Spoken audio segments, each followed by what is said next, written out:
আজকে আমরা এই বাড়িতে চুরি করব।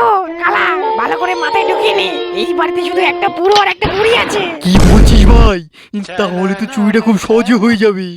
তুই কোনো ঝামেলা গন্ডগোল করবি না। মনে আছে তো আগের বার চুরি করতে গিয়ে রান্না করে ঢুকে বাসন ফেলে দিয়েছিলি, সব মাটি হয়ে গেছিল।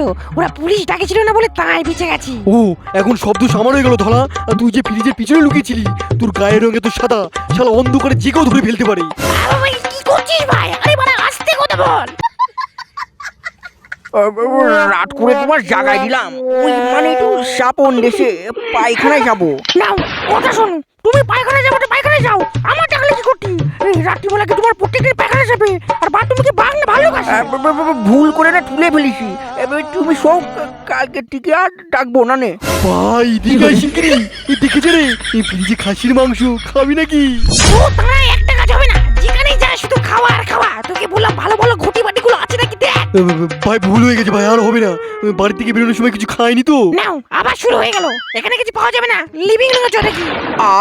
রাত্রিরে হাইসা মজা বুঝবে কি, পুরো মাল মাটারি ক্লিয়ার হয়ে যায়। আমি আবার কি করলাম? তুই শুধু শুধু তুই মারলি। কি করবি মানে? এটা কি তোর শ্বশুর বাড়ি? হট করে এসে দুম করে লাইটটা জ্বালিয়ে দিলি। এখন যদি কেউ দিকে যায় তাহলে কি হবে? কখন গেছে? এখনো কি হাগা কমপ্লিট হয়নি? তাই দেখি আসি। ভাই আমি বলছিলাম এই সোফাটা নিয়ে যাই, এই হেভি নরম কিন্তু। তোমরা কিরা এত রাত্রি করে কি করতে আসছো? শিগগিরই খাও, নাহলে কিন্তু পুলিশের কাছে ফোন করবো। থামা থামা, পুলিশের কাছে ফোন করবে না, আমরা চুরি করতে আইছি। তোমাদের কি মানসিক বোধ বলে কিছু নেই? আমার কি দেখে ঠাম্মা মনে হয় তোমাদের? হ্যাঁ গোলাপি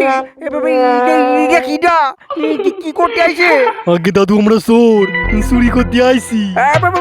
সব চুরি? ওরে বাবা, পুলিশের কাছে ফোন করছি। নাও আর এখন চলে আসে।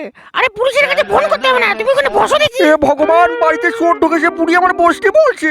পুলিশ যদি না ডাকতে চাস তাহলে ওখানে চুপ করে বন্ধুর পাশে যায় বস। আর যদি তুই এদিক ওদিক করছিস, পুলিশের কাছে ফোন করে দেবো। ভাই আমরা ফাইনালি ধরা পড়লাম। সব কিছু তোর জন্য হয়েছে। তুই আসে ধুম করে লাইটটা জ্বালাই দিলি, ও শুধু টের পেয়ে গেল, নাহলে জীবনও টের পাত না। তুই কিন্তু আবার শুধু শুধু মারলি ধলা। তুই আমার সেই সময় চোর মারিছিল বলে এই বুড়ি টের পাই গেছিল। কি বলছিস তুই? এই বুড়ি বলিস না, দুম করে মেরে দেবে কিন্তু। বাবা, তোমরা কি মানুষ? তোমাদের বাড়ি কোথায়? ভুল করে চলে আইছো। আরে দাদু না, আমরা দুজন পুরো প্ল্যান করে এসেছি। আমরা আগে থেকে জানতাম এই বাড়িতে একটা বুড়ি আর একটা বুড়ো থাকে। যখন ঢুকেই পড়েছো তখন আমরা একটা কাজ করে দিতে হবে। করে দিলে তোমাদের ছাড়িয়ে দেবো, আর যদি না করে দিছো পুলিশের কাছে ফোন করে দেবো। করে দেবো। পুলিশের কাছে শুধু ফোন করবেন না। ঠিক আছে তাহলে তাই হোক। আমাদের বাড়ির কাজের লোকটা 10 দিন কাজে আসেনি, রান্না করে বাসন বাসন ভরিয়ে গেছে। ওইগুলো মাঝে দিতে হবে আর সকালে ঘর ঝাঁটিয়ে দিবা। করে দিতে পারি বৌদি, কিন্তু ফ্রিজে খাসির মাংস খাওয়াতে হবে কিন্তু। আমরা চোর বলে আমাদের তখন থেকে যায় না, তাই বলছো? চোর বলে কি আমাদের কোনো মান সম্মান নেই? তোমার থাল বাসন মাজো, ডাকো পুলিশকে। আমরা তোমার থাল বাসন মাজতে পারবো না বলেছিলাম। আহা, বেচারাদের ছাড়িয়ে দাও না, চলে যাক ওরা বাড়ি। বাসন না মারাই পুলিশের কাছে ফোন করতো, তারপরে আমি দেখতে কি করা যায়। এই বাবা পুলিশের কাছে ফোন। ফোন করবেন না, করবো, মাজবো। A few moments later. ওই থাল বাসনগুলো ভালো করে মাজে ধোবা, আর সকালে উঠে একটু ঘরগুলো ঝাঁটিয়ে দিবা। না করলে পুলিশের কাছে ফোন করবো। পুলিশ কোথা থেকে আসছে, সব করে দেবো। আগে আপনি কোনো চিন্তা করবেন না বৌদি, আমি থাল বাসন মাজতে পারি না, কিন্তু আমার ভাই হেভি থাল বাসন মাজতে পারি। ও তো আগে হোটেলে এইসব কাজই করতো। ট্রাই করো। পালানি চিন্তা করলে কিন্তু কপালে কষ্ট হয়ে যাবে। পুরো ঘর আমি লক করে ঢুকছি, কাজ হয়ে গেলে এখানে শুয়ে পড়বা, আর সকালে উঠে পুরো ঘর নিয়ে পরিষ্কার করে দিবা।